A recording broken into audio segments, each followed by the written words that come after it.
Welcome back to the Working With Me Deep Dive. We are jumping into episode 3. Oh, this is a good one. I think so too, yeah. We're going to be looking at Working With Me documents specifically when companies are scaling up. Why are they important? Yes. I have been looking through a couple of really cool sources. One of them is a workbook about scaling people operations. Okay. And then the other is a bunch of internal documents from Stripe, the company. Awesome. And what's so fascinating is that these Working With Me documents, they're not just about like, do you prefer Slack or email? Right. Like little details like that. Yeah. It's way more about keeping a company aligned and really high performing, even when it's going through all those like growing pains. Totally. And I think that's the big misconception with Working With Me documents. It's not just about like, oh, I don't like to be in meetings before 10 a.m. Right. It's way more about... That's the tip of the iceberg. Yeah. It's about setting really clear expectations and communication practices. Yeah, absolutely. Like before they become a huge problem. Right.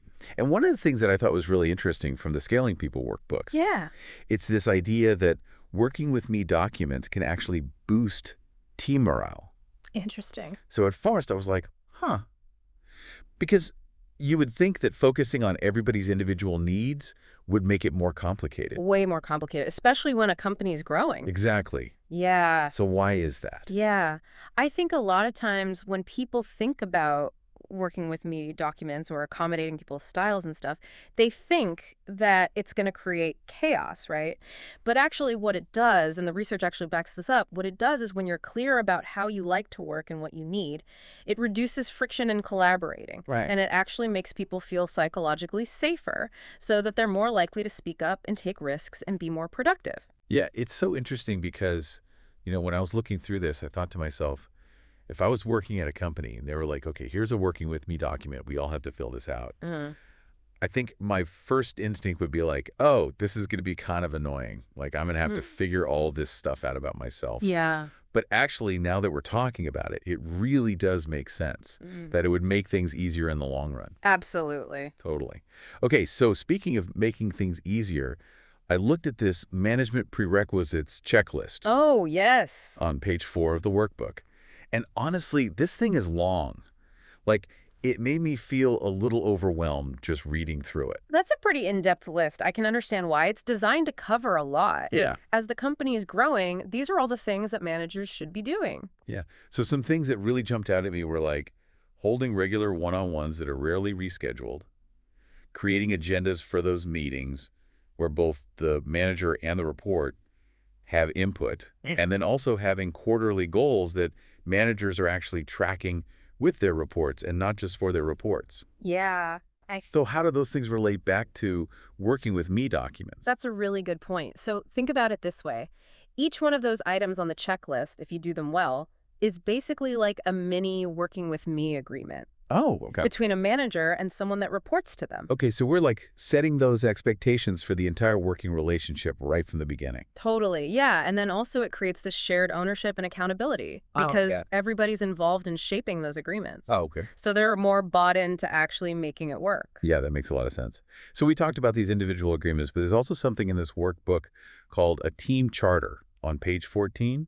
What is that? A team charter, yeah. So it's kind of like a Working With Me document, but at the team level. Okay. So not only is it those individual agreements, but it's about outlining the overall mission for the team, the vision, and even, highlighting potential risks that might come up. Right. So everybody's on the same page, and they're aligned on the overall objectives of the team, not just their individual goals. So you're baking in the alignment from the individual level all the way up to the team level. Exactly. I like that. And I bet that's super valuable as a company is scaling because you have all these new people coming in and you want to make sure everybody's on the same page. For sure. The bigger the company gets, the more people you have. That shared understanding is just that much more crucial. Absolutely. Okay. So we've talked about individual agreements, team charters. What about at the company level? How do Working With Me principles apply on that larger scale? Yeah, that's where things get really interesting, and Stripe is a great example of that. Okay. They actually have operating principles in their internal documents, which is on page 12. And 2 of them, users first and move with urgency and focus. Yeah. When I read those, I was like, wow, that really resonates with what a company's going through when it's growing. But how do you actually live those principles? Are they just inspirational posters on the wall somewhere? Right. Are we just talking the talk or are we walking the walk? Exactly. And what's impressive about Stripe is it's not just a poster on the wall. They Hmm. actually use these as guideposts in every single decision, whether it's, something small, a day-to-day task, or a huge strategic shift. Right. So it's like those values are baked into the company DNA. It's not just a slogan. Yeah. And one way they do that is they have this unblocking process, Okay. which is outlined on page 97. And so when disagreements happen, which they inevitably will in any company, Right. they have a system for quickly resolving those in a way that's really transparent and driven by data and ultimately focused on those operating principles. So even in a disagreement, those values are at the heart of how we're solving the problem. So it's like a built-in conflict resolution system. Yeah, Okay, I like that. So it's almost like having a company-wide working with me document, it is. right? Defining how we operate, how we make decisions, how we treat each other. Exactly. And that is so powerful, especially when a company is growing and becoming more and more complex. Right. Okay, so we've talked about one-on-ones, team charters, company-wide operating principles. Now, there's another concept in these documents that I have to admit I've always found a little confusing. Okay. Objectives and key results, or OKRs. Yeah, OKRs. They're discussed on page 23. Okay. Can you explain what those are in really simple terms and how they relate back to this idea of working with me? Sure. I think OKRs can be a little daunting when you first hear them, but they're really just a way to make those really big goals that companies have Hmm. into measurable actions. So you're defining what success looks like. You're making sure that everyone is on the same page about what needs to get done and how you're going to track your progress. So you're taking something that's super abstract and making it a lot more concrete. Exactly. Okay. And the connection to working with me is that when you set those OKRs collaboratively so that the people who are actually going to be doing the work are involved, Yeah. it becomes a working with me process. Okay. Because you're aligning on expectations, you're agreeing on how you're going to measure your progress, and then you're setting yourselves up for success as a team. So it's less about somebody dictating, you must do this, Mhm. and it's more about saying, okay, here are our goals. How are we going to achieve this together? Exactly. And that shared ownership of the goals is so, so important as a company is growing Absolutely. because it helps with buy-in, it helps with accountability. Everybody feels like they have a stake in it, and they're more invested in actually reaching those goals. It's like we're all rowing in the same direction, but we all help to decide where we're rowing to. I love that. That's a great analogy. Ah. And that's going to help avoid all the silos and miscommunications that can happen as an organization gets more and more complex.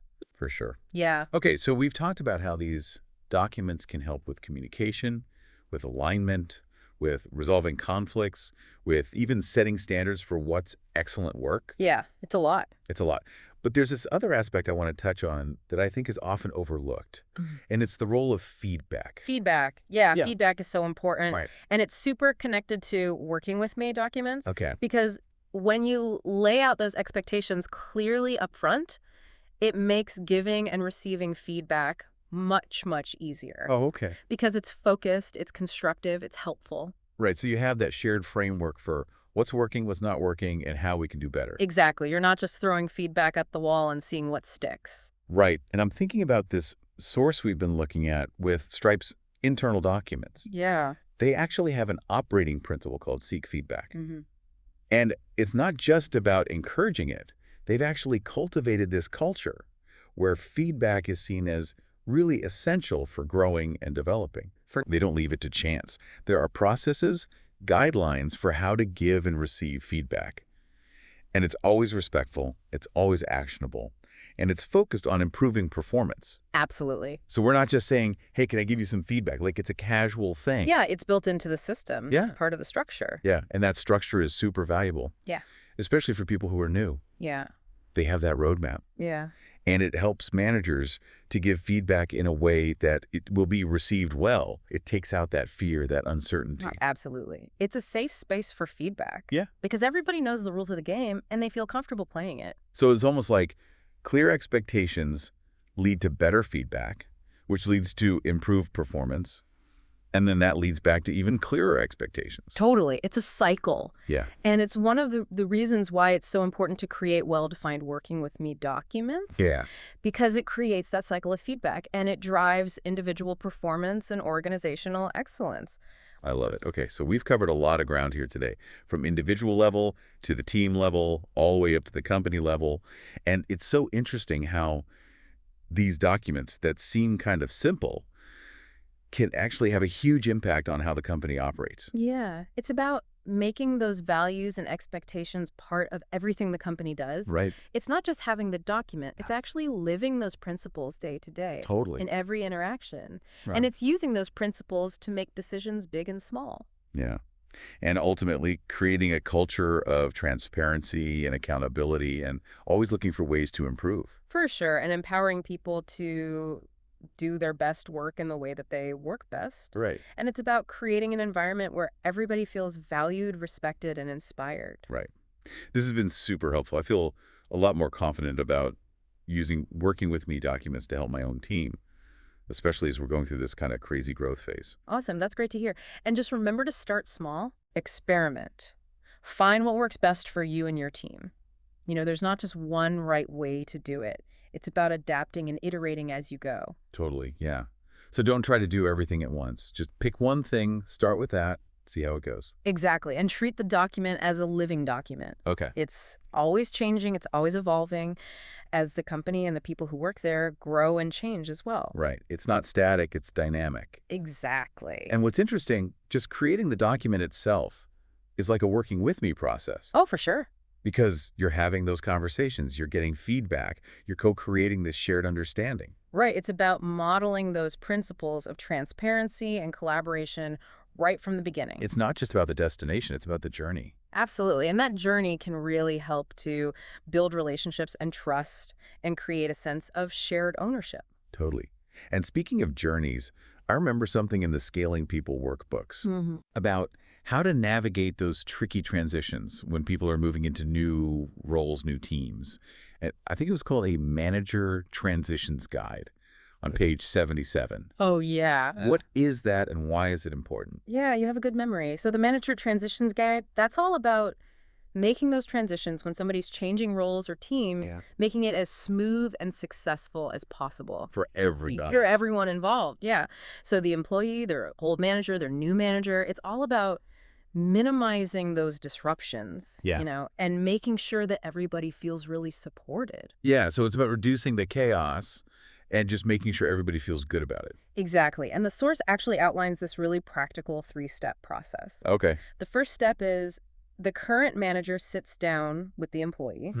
They let them know about the transition. They confirm the date that it's happening.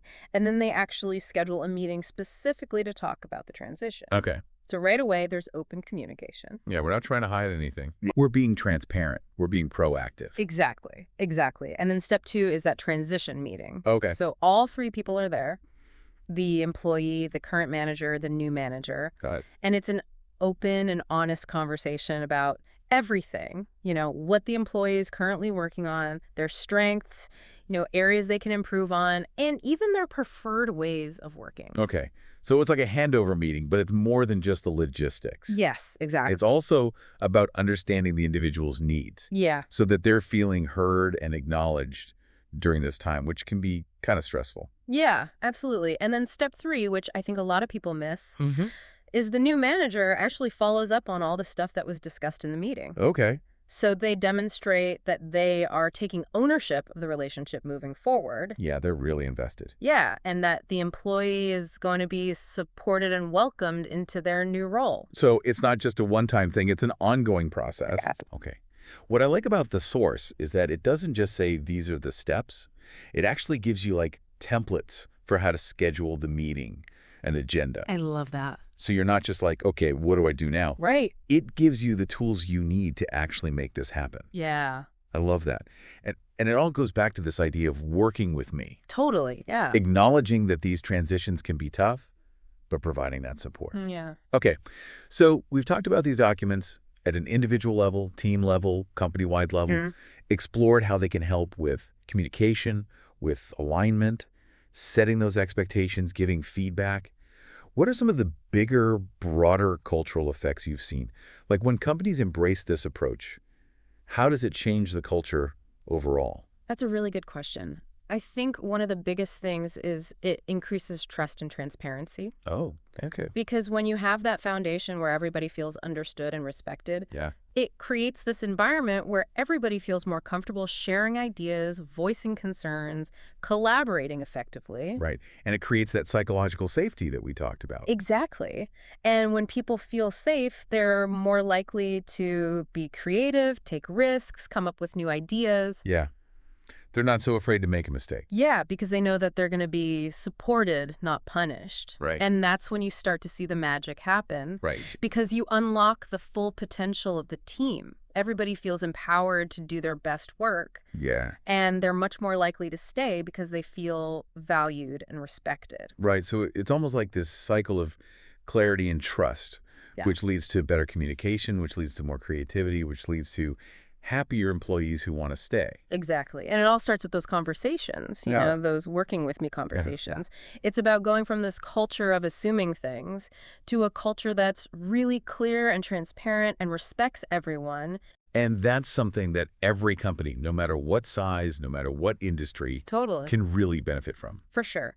It's about creating a workplace where everyone feels like they belong, they're understood, Yeah. and they have the power to contribute in the best way they can. Right.